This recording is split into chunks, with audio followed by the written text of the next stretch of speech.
Hello.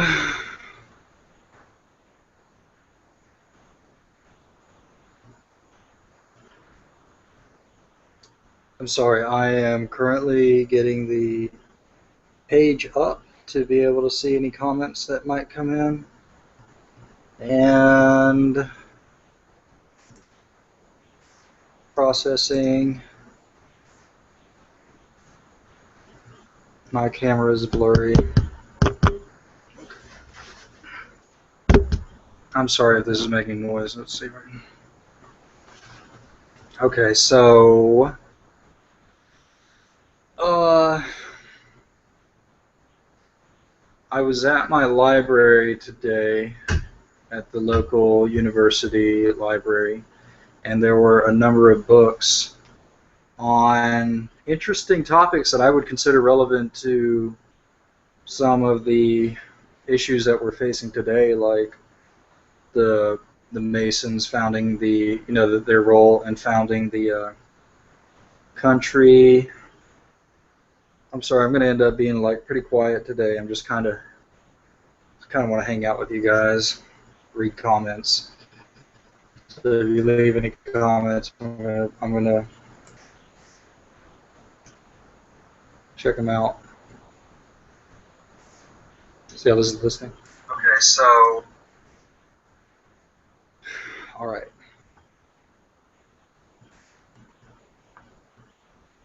I find it interesting because I was just thinking about this before I got out of my car. I find it interesting that how like clear the battle lines became, like how basically like good and evil were becoming extraordinarily apparent in what it was to be good and what it was to be evil. And I guess it really kind of broke down to like the good or the sympathetic people were the ones who were willing to, say, question or search for reality, have better conceptions of what reality was, who search for the truth, who search for knowledge. And then deviating from that, you had the people that were not questioning or not examining their life and not examining reality or the universe. And these people ended up being sort of like, I guess you could call them neutral, but it just was not good behavior. A lot of what was wrong had to do with people that were not willing to bring to question. Obviously there was a huge campaign against it, but that's what I'm saying. We're seeing a very plain dichotomy between like good and evil. And then the evil people, or what was considered evil behavior, were those individuals who ultimately kind of like had misconceptions of reality, right? And they acted on their misconceptions, or they basically kind of like thought they knew the way of things or thought they knew reality, and what they were acting on was a misconception of reality. And so the danger, I think, that all living beings are presented with is ultimately not understanding things correctly, and that there is a certain virtue in curiosity. you know I mean, yes, curiosity, they say, killed the cat, but ultimately when you think about a curious person, you think of somebody that you ultimately sympathize with. You think of almost like a childlike innocence. Somebody. I'm not. There's a million people that fall in this category. I'm not trying to like. Um, there's probably some sort of a term for like trying to beef up yourself or something like that, but that's just not true. What I mean to say is that there is ultimately like a, excuse me, that there is ultimately some sort of correlation between having, because I think either Plato or Socrates or whatever, or I don't know, said that the unexamined life is not worth living. And that's a little, that's, somebody could take that pretty far and like think that they're okay in killing people that don't examine their lives, but that is, don't go into that. He's just saying that it is essentially like it is the almost like a duty of a living being. Well, I don't know how to put it best. Let me think about that real quick. That basically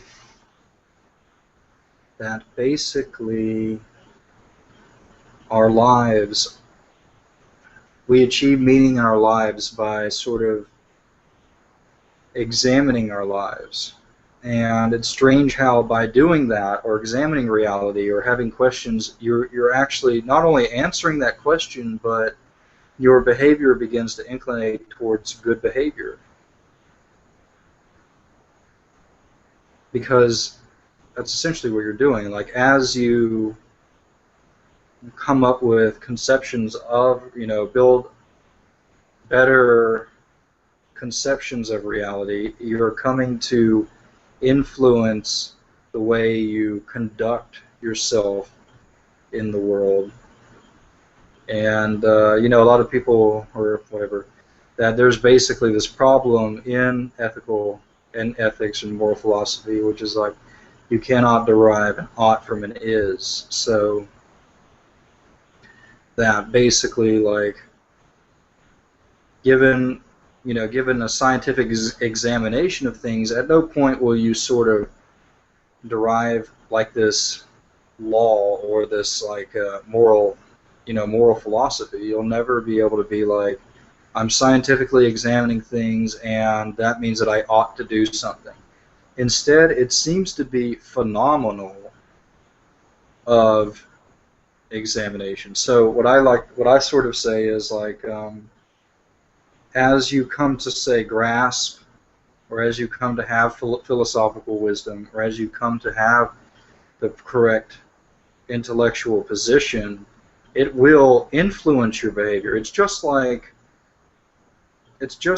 function, basically. So like, if you don't know there's a wall there, like if there's a wall there and you want to get to your house, then you're going to go around the wall. But if you don't know there's a wall there, you're going to run into the wall. So you may never come to sort of understand, you may never come to sort of derive the ought from the is. Like maybe if you knew everything, you would be able to do that, but that's the point. Like it's dangerous to think you know everything. But as you come to understand reality, you begin to sort of see things that you see and respect and whatever things, to have the proper, or you begin to have like, there's all kinds of like philosophers that so I'm not like coming up with stuff on the fly, but there are things like higher forms of pleasure.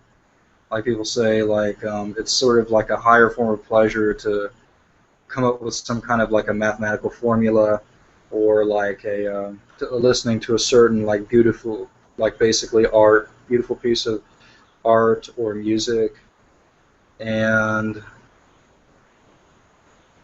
or to come upon some kind of scientific thing. And you might even say that technology influences our behavior in such a way as to make our behavior better. And I don't know if that's, a lot of technology gets a bad rap, and I think it has to do with the conspiracy, to be honest with you. But in general, think about it. I mean, you can talk to somebody, you can argue with somebody over the phone in a private way, feasibly, and not have to deal with that sort of being like in a group setting, which would influence the way the argument goes, or person to person, and that could end up, say, like becoming violent, or I don't know. you know. But I will say that that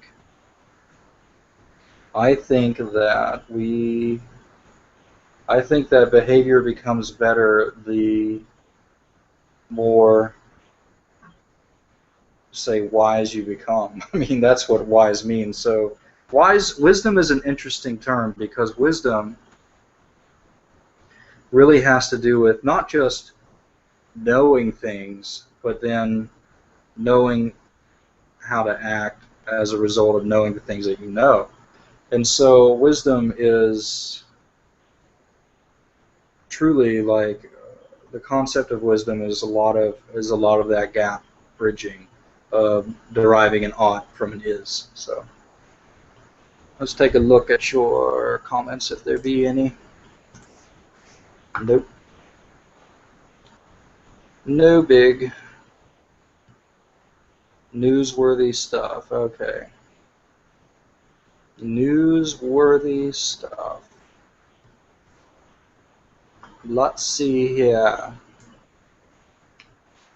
So there is a resistance to the bad guys, and luckily it looks like some of that resistance is coming out of the military, coming out of the CIA, the NSA possibly, and that's good to see. Possibly coming out of the police departments too. In fact, I was just talking to a police officer related to me, and the officer was essentially saying that they received a memo, or his chief or whatever received a memo saying that they were going to be holding drills. It was going to involve the military, or like they were going to be doing drills essentially with the federal government, and it didn't give a date or anything. And that ultimately that freaked him out, because, and it freaked the it freaked a lot of the cops out too. Even the head cops, and they didn't like the idea of it. I mean, to such an extent, it was like they were afraid for their own lives, like not just what they were going to do to other people, but to what was going to happen to them, because the implications are ultimately that it's going to affect them too at some point, which is good, very good thinking skills, basically. Okay, so interesting book that came out talking about how, oh, that's irrelevant. Let's see. I want to apologize to anybody who may have been, say, because I was ragging on that girl, Jana Winter or something like that. And then, like, I was like, because, at first my mind's thinking, like, oh my gosh, you're involved, you're shill, you're involved in the cover-up, how dare you? And there is a certain sense in which I don't like not resisting whatsoever, because this goes back to the unexamined life thing, you know what I mean? Like, you can't bow down and take it. I mean, like, I suppose it's difficult, but I mean, there are, once you, like, if you're somebody that, like, knew, I suspect what happened was people that knew things didn't just know things, but then ultimately, like, knew things that would cause anybody to fight no matter what. And obviously I'm referring to, like, ritual sacrificing of children, torture, what ends up happening down the road as a result of compliance, those kind of things probably cause people to sort of resist. And that was ultimately the PR scheme, sort of like saying,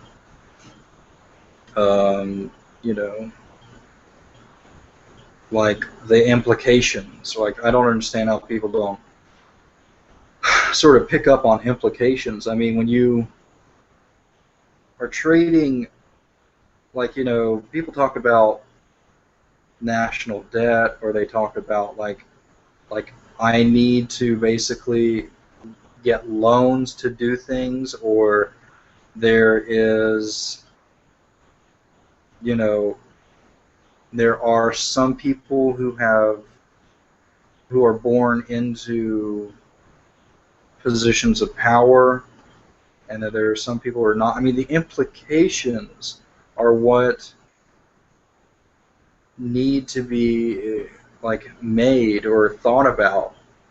And a lot of people, I guess, there is a certain problem. Like there's like a social negative stimulus towards people who um, openly question things, because there's like an intelligence insecurity basically, where when you ask something, it's like, oh, look how stupid that person is. It was really unfortunate to see them do that to those pageant contestants. You know what I mean? Like, don't um, make fun of people for being stupid, or like saying something that you think is, they're not stupid, but saying something that you think is stupid. And I guess I'm biting my tongue when I say that, because you know ultimately I am quite aggravated by the amount of lack of drawing implications. So I guess what I'm saying is that I think people don't draw or don't question things because they're embarrassed, and they would be embarrassed because they're afraid of looking stupid. But I guess I'm just fortunate. I think it was like in the culture of the 80s that, no, I mean, like in the 80s and before that, being smart was so uncool, basically. So I don't know if that's like turned around now or something like that, but I'd say back, you know, I'd say in the 90s back, it was very uncool to be smart. Like you were, it's just so funny. Like I don't even know if they genuinely believed that too. Like nobody wanted to be seen as being smart, and that may have just been in certain groups. I mean, certain schools and stuff like that. But but yeah, it was a negative stereotype. Like you didn't really want to be called smart, and even when people were smart, they basically played like they were stupid. Like they would score well on their tests if that is like a sign of being smart or something like that. But then ultimately, they would conduct themselves as though they were hiding the fact that they were, say, knowledgeable of things or scoring well on their tests. It was very odd. But like I say, that might have only been in certain groups of people, because essentially it is rude to be a know-it-all. It is rude to be smart. It is rude when somebody is in the room who is less. It's like pretentious, essentially. So when somebody comes in the room and you use big words or you talk about certain concepts, it isolates them and they feel stupid and they can't. So it's essentially kind of rude to be like super smart or something like that. But I can understand like perhaps why it was like that. But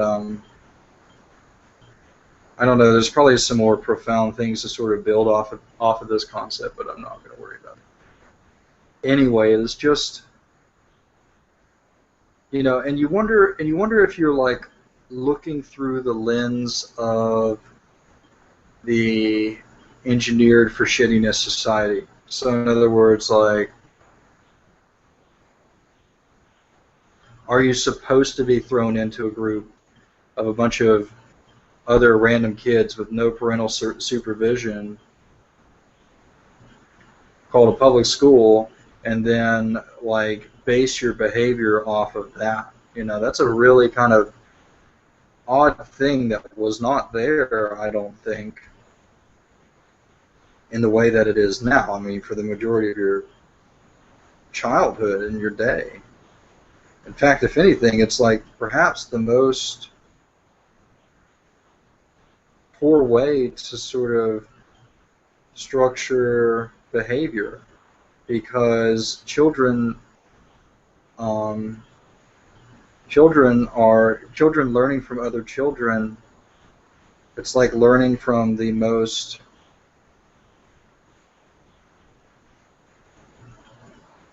immature. I don't know. Like if somebody really came up with like ways to dumb down the people or ways to control the people, they may have actually come up with something like that. But I don't know. Like I don't think so. Or maybe it was just a mistake that we would do something like that. But education's kind of interesting. I really appreciate public education. Like I really appreciate the teachers that I got to know, the children or the kids that I got to grow up with, and I was always very quiet and like isolated and half the size of everybody. But I ultimately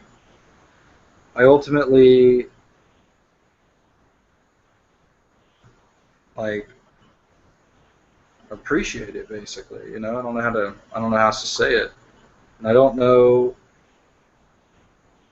what all the permutations are. Like maybe in certain schools that were like say private schools or Catholic schools or et cetera schools, it's kind of like way different. But mine was just a public school with a small town community, and all kinds of different people, and such drama. Such, when I say drama, I say in a good way. Like I mean, like this was not so big that almost everybody was had their own story. Almost everybody was, because I only graduated with like 99 kids, you know.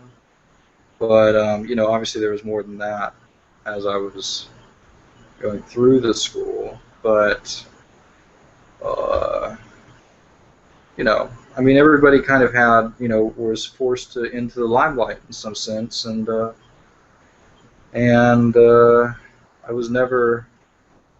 never built consciously like built my reputation. I think a lot of the say more socially aware kids were more concerned with like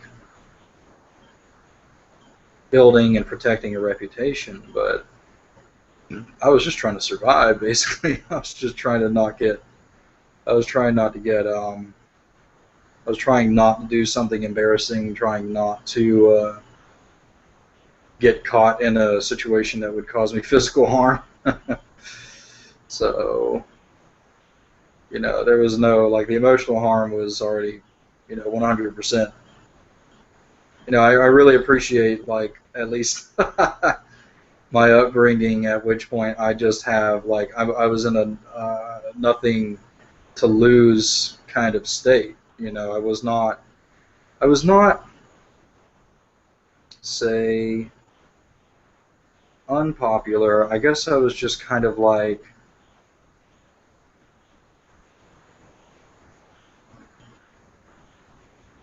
nice and tried to.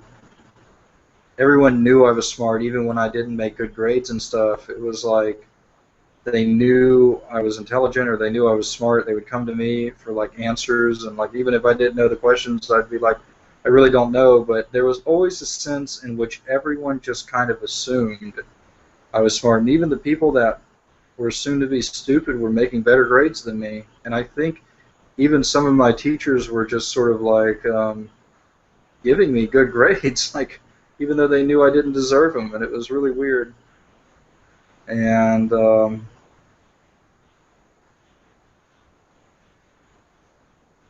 remember even from a young state of mind, I was kind of like, why am I going to school? Like, what is the point of school? And I was like, it just seems to be kind of like crappy. It's like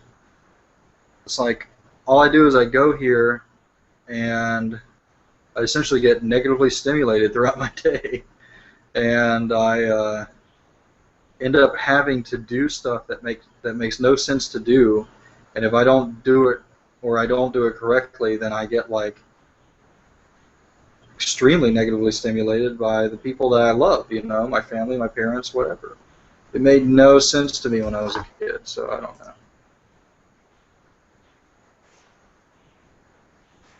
That's right. William says, Mox News, they want us to believe there's another 9/11 coming. CIA agent there.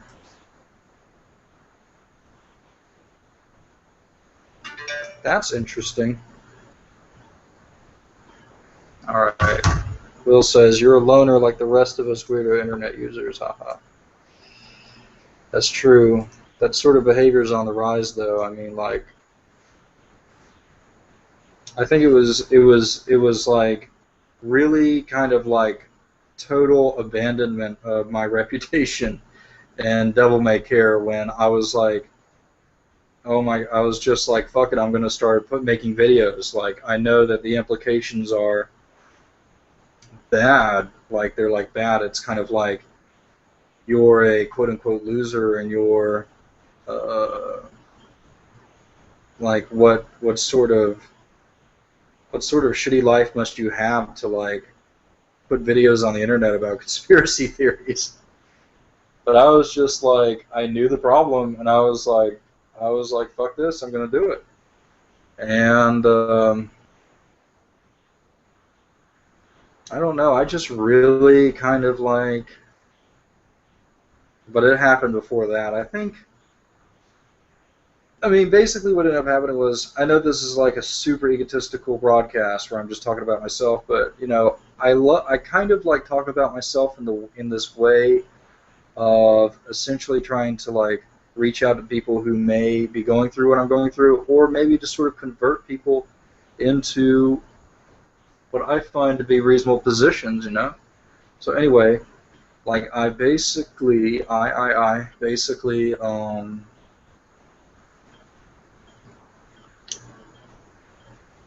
had massive like anxiety. Basically, I mean, I guess I was kind of forced into it.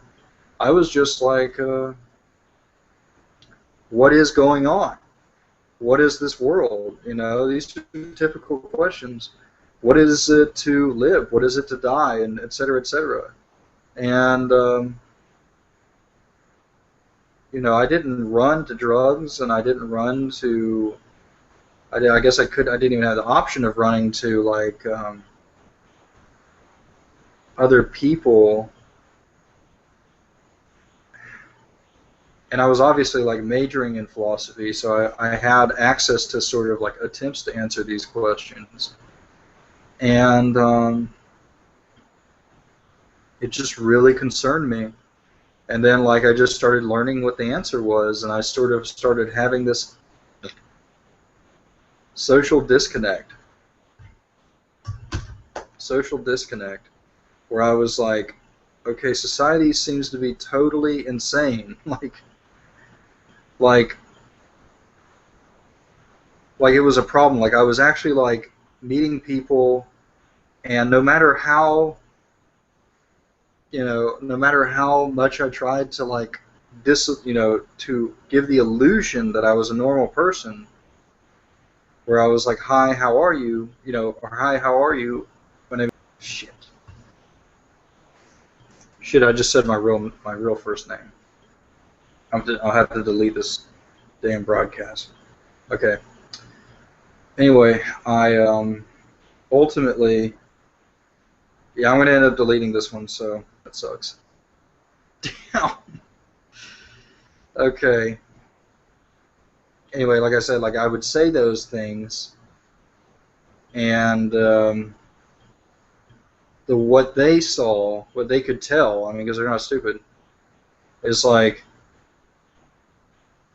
it was as if I were saying to them, hi, you're an imbecile, you're immoral. Like, I give off this air, I guess, of like, because I'm so obsessed with the way things are and the way things work, that I think it causes people to also question that, and maybe it's an unpleasant thing for them or something. And so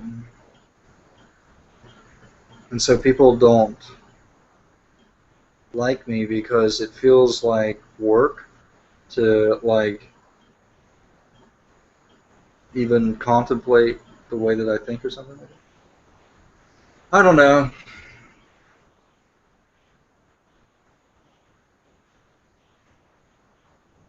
I'm sure you do. You have my phone number, so you can look it up.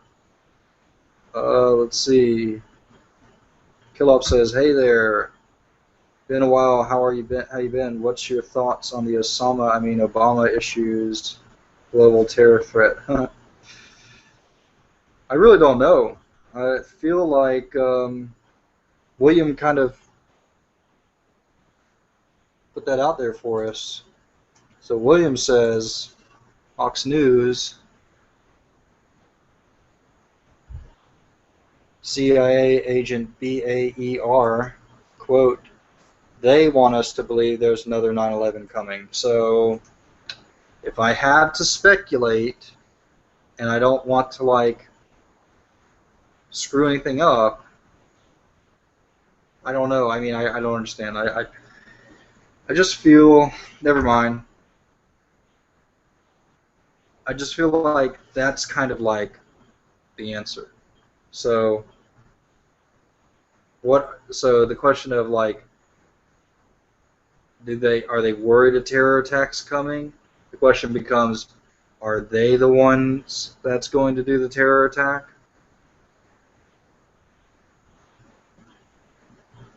And so, or do they just need some reason to get all of the embassies out of the Middle East, all the Americans out of the Middle East?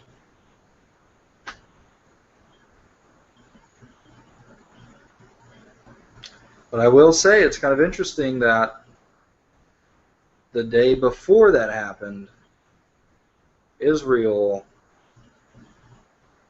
committed a huge human rights violation by bombing a weapons depot warehouse that had chemical weapons, and like over 500 people,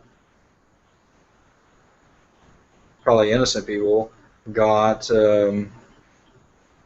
basically killed in a horrible way in Syria. And it honestly looked like a tactical nuclear bomb. So, I don't know.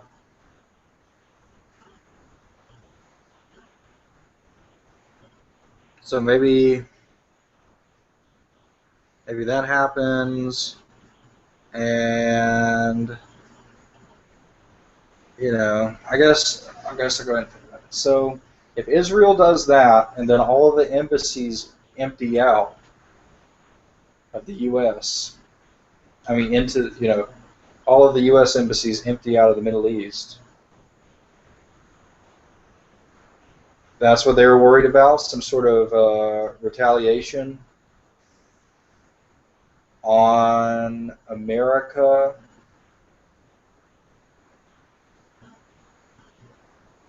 as a result of that thing happening. The mainstream media is silent on that. Um,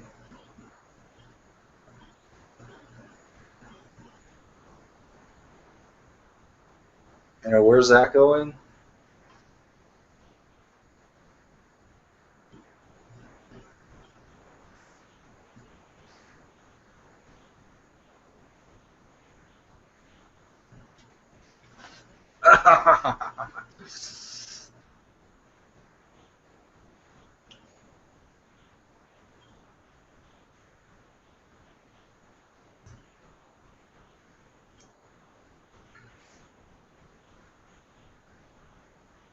I need to start losing weight.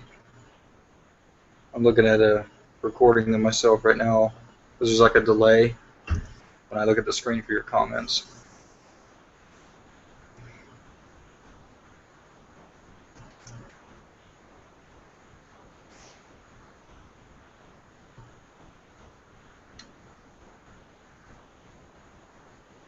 I saw pinned on GOP that Ariel Sharon may have passed away yesterday, and that might have been a rumor. Apparently he was comatose and stuff for a few years, maybe for a certain amount of time.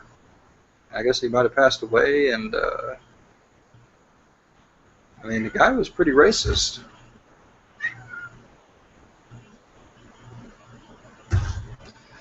He says, I mean, allegedly, Israeli Prime Minister Ariel Sharon, 25th of March 2001, quoted in the BBC News Online. Supposedly he says, Israel may have the right to put others on trial, but certainly no one has the right to put the Jewish people and the state of Israel on trial. That's like so...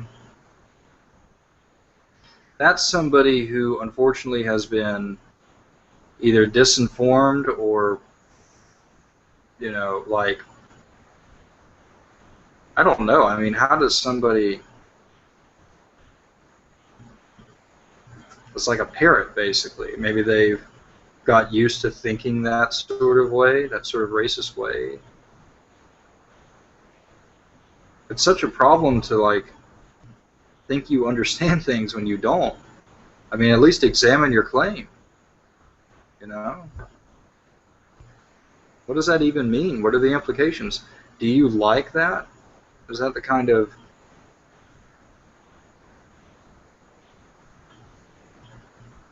You know, I don't know. It's just... Certainly, it has to negatively stimulate you to some extent to make... To give everyone like this, I don't know, like this ideal audience. You know, because I don't know, this is interesting, we'll talk about this stuff. So I came up with this sort of theory of behavior called the mental audience or something like that, wherein all of us have a sort of like theater. Our lives are on a theater. We're like being displayed in this way, and everyone that we care about, yeah, our mental audience, and everyone that we care about is kind of sitting in the audience.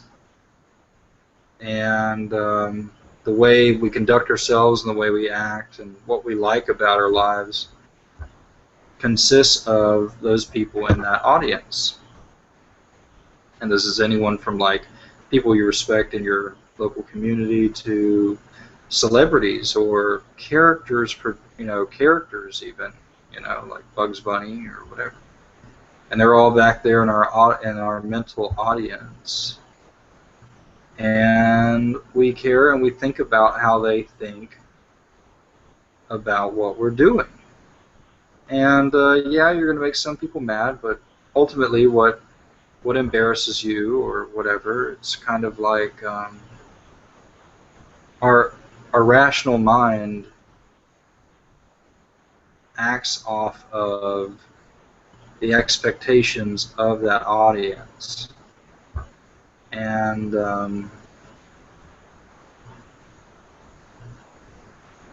I don't know how I got into this, but I guess if I were to now backtrack, I guess like Ariel Sharon may have unfortunately had this audience of like-minded people who, you know, because I can understand basically, like, you grow up with a mom or a dad who constantly drills into your mind. That's the problem, right? It's a whole world religion of racism, basically. So they're going to say these things, and what ends up happening over time, you know, some of this stuff is like very decreed. Like, I can understand how somebody who got into like a mystical aspect of Judaism, because essentially you've got this like religion and this tribe basically maybe even has a nice philosophical perspective on things, coming to a monotheistic belief system. And it's kind of like a relationship between God and a certain group of people. And when you it's what we call slippery sloping something.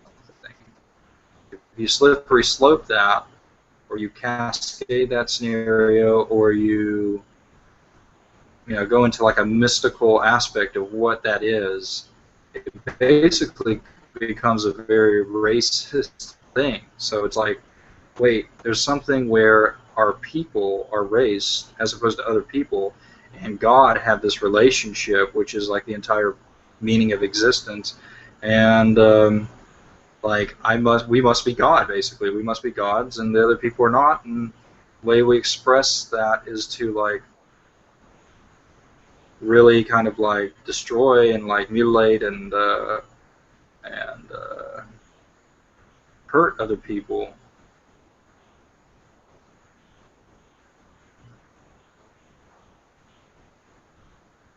And so, and it takes a lot of gusto to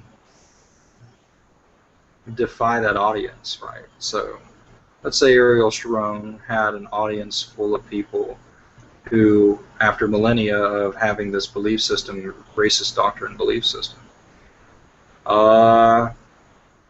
would have to like defy that audience in order to, say, come to a better position or a more rational position. And a lot of conspiracy theorists had to do exactly that. But I bet you'll find a pretty good correlation between people who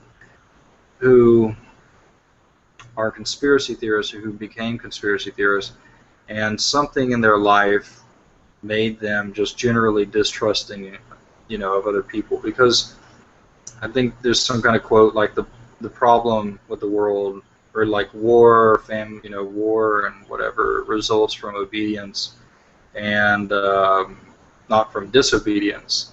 And essentially, I don't. When you think about disobedience, you think of something negative, but nobody should expect to trust somebody you don't know. Like at least trust the people you know. Like, yeah, you can be obedient, you can be trusting, but at least reserve that sort of privilege to people that you know really well. Not like I'm saying anything profound or anything like that. All right.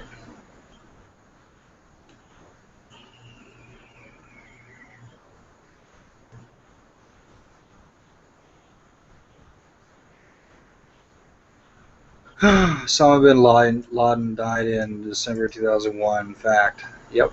Bin Laden was never wanted for anything to do with 9/11. Fact. Yep. Israel is Al-Qaeda, and Al-Qaeda is Israel. Yep, that could be where things are going to head. So, when hasn't Israel committed a human rights violation?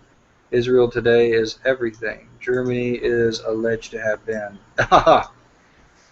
Boom, hit the nail on the head. Yep. And guess what? Now they're trying to make Islam out to be everything Israel has always been. Some sort of like a vast conspiracy kind of thing that's trying to bring about the Mahdi. Yeah, right. Are they engineering that? Certainly. So, Lavinhead says, that's what I thought, Israeli tactical nukes. William Martin says, in today's world, there isn't one pure race. We have all been interbred with German, Irish, Scots-Irish, and others. Jews are European, not Semitic, like the Palestinians. Lived there for hundreds of years. I agree with you. I agree with you. Let's see. William Martin, anyone can become Jewish. It isn't a bloodline, as the nation of Israel was a spiritual nation, not a physical nation. Never was a physical one either. Yeah.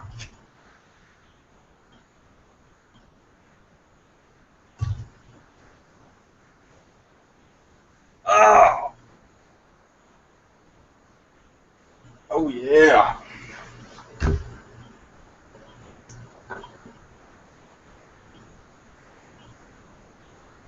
can't believe I said my name on this broadcast. Now I have to delete it once I'm done. So you guys are...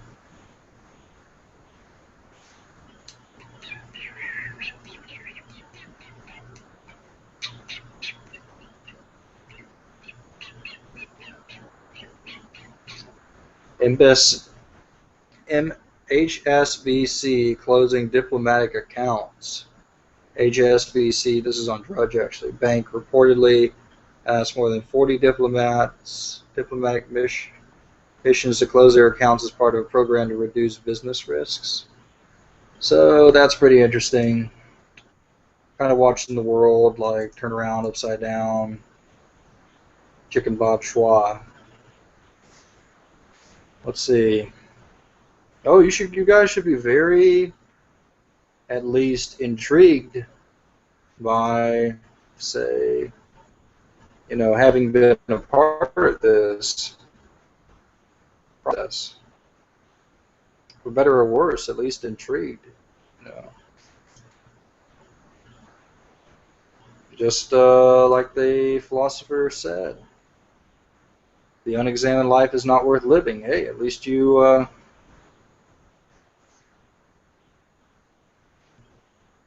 can say that you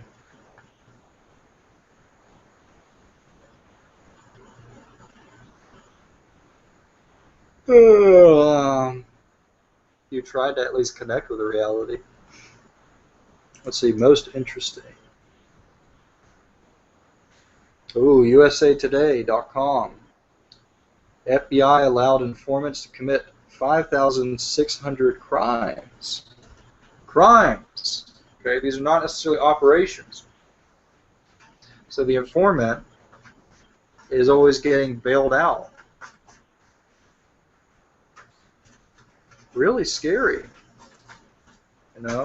Obviously, if you get away with something, you start, and it's probably much higher than that. Even the article says that's just the, I don't know. Actually, I forgot, but that's just the stuff that they're willing to admit. And I mean, what it is that it's funding an insurgency, right? Rebels against the law of the land, and the federal government's just sort of like giving them a get out of jail free card, and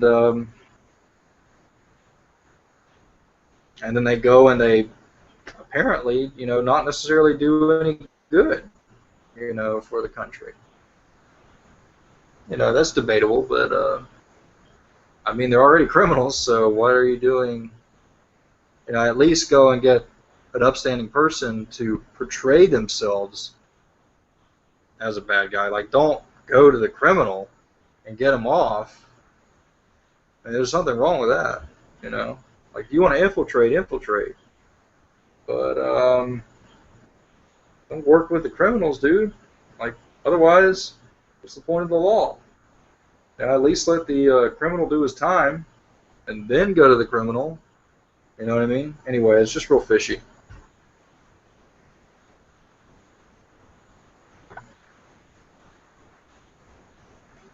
So it's rumored, and I have to say that because that's what they say. But I don't know. I think he might have said this. John F. Kennedy says, quote, "There's a plot in this country to enslave every man, woman, and child. Before I leave this high and noble office, I intend to expose this plot. Where he said that, when he said that, I don't know. But I do find it interesting. There's a plot in this country to enslave every man, woman, and child." I think he talks about using the office of presidency. And by God, I've never seen a more fitting president than the one that we currently supposedly have for that enslavement process.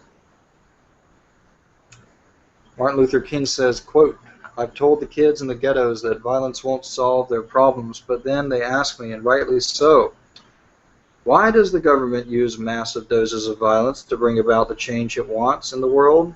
It's amazing any kid said that. He said, Martin Luther King says, after this, I knew that I could no longer speak against the violence in the ghettos without also speaking against the violence of my government. Martin Luther King Jr. Assuming he said that, I have to like, oh, people aren't lying to me. And then I said, very much true. People hate on conspiracy theorists for this train of thought. But isn't it obvious yet? Guilt lies completely at the top. It trickles down in the form of not being willing to see it or do something to change it. So people look at like conspiracy theorists and they think we have some sort of problem like assuming responsibility or something like that. And it's kind of like, how backwards is that? The conspiracy theorist is at the very least assuming tons of responsibility and saying, I'm not going to like allow somebody else to tell me what conclusions I need to be drawing. Instead, I'm going to go out of my way and like question the official story. I'm going to question the narrative, and I'm going to try to do something about it. So I don't know.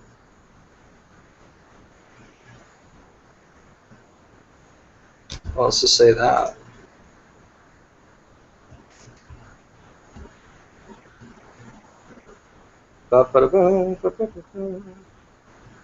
About 10 minutes left in the broadcast.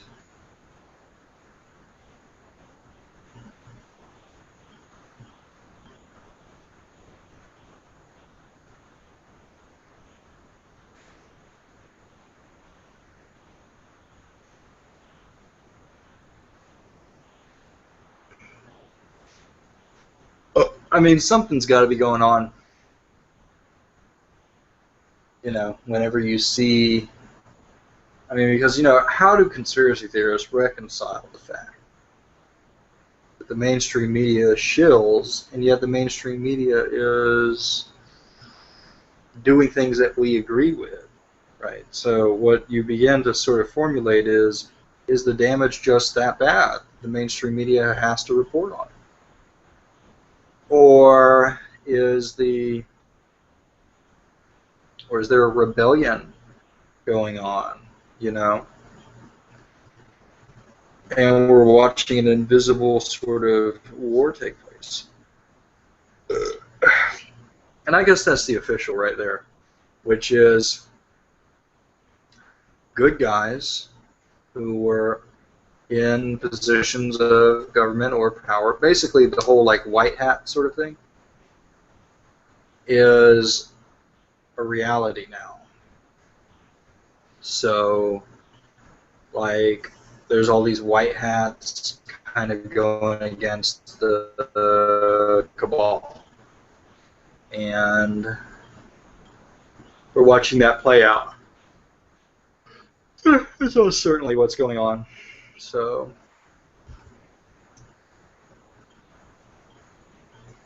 oh, cramping. Ugh. Oh, yeah. Looks like it froze up on me there. Did it freeze up for you guys? Yeah.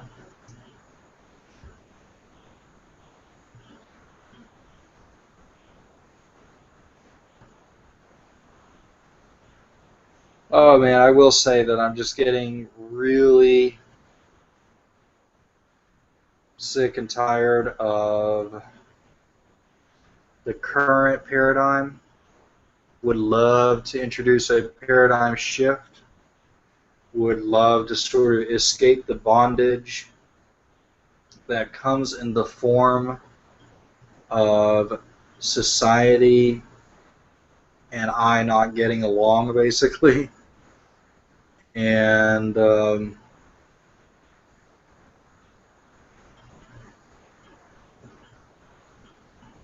mean, because when you think about it, like things are, it's almost weird how enormously backwards everything is. So, just like when I was going down that list of ironic twists, everything is like super duper backwards. And so I'm not offended whatsoever to be thought of as anti-social or weird or you know, whatever. I don't actually conduct myself like that in public. I don't think. I can groove with people, and a lot of people would probably think that I'm, a very, pretty decent people person. Somebody who's, like they can tell that I'm different, but that, oh, this is me talking about myself again. I mean, these things are important though. I think when I talk about myself, I'm kind of like talking about what it's like to be in this backwards world, knowing things. That would include people that are listening, people that are conspiracy theorists and stuff like that. And anyway, I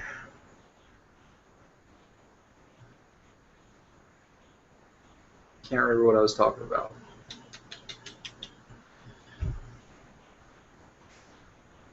Anyway, let's talk about what we need to do in this last 5 minutes. So what we need to do is not just do the research necessary, but production, right? So we need to like produce things that cause conversion, because the primary goal at this point is bolster the white hats, bolster the good guys, bolster the resistance. And that means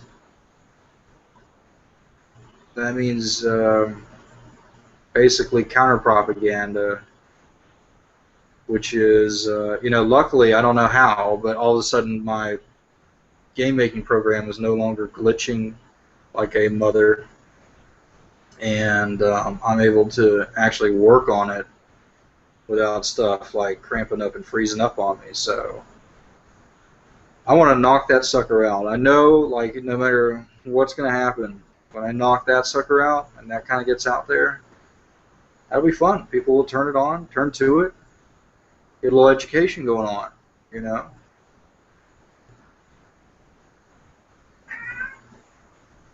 Won't be toned down either. It'll be like raw, like Jones says, raw veritas, raw truth. And, but fair. It's not going to be like, it's not going to cause people to get violent. It'll cause them to start thinking, though. It's really attractive the way it's done. It's done too. It's got like this sort of like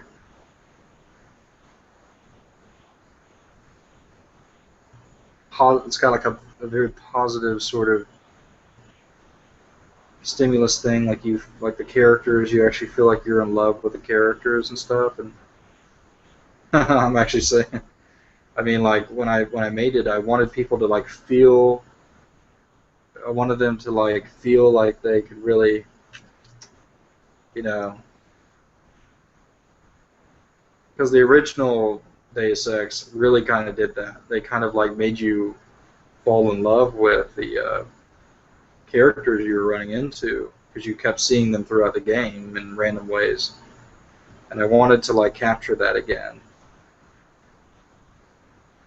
So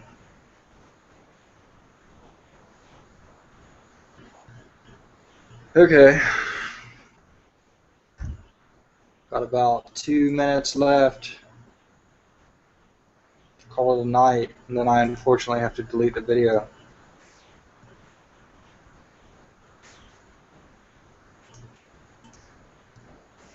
Maybe not if it gets conveniently edited out. But I'm not worried about, say, the shills knowing who I am. They already know, because they have access to all that stuff. I'm worried about like random nutcase people knowing who I am, and that would be the problem essentially. Got to throw them off. Oh yeah. Let's see if there's any more comments.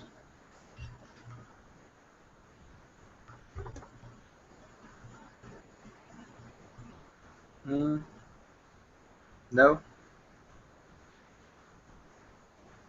Oh, I don't want to have to delete it. But I have to, I guess.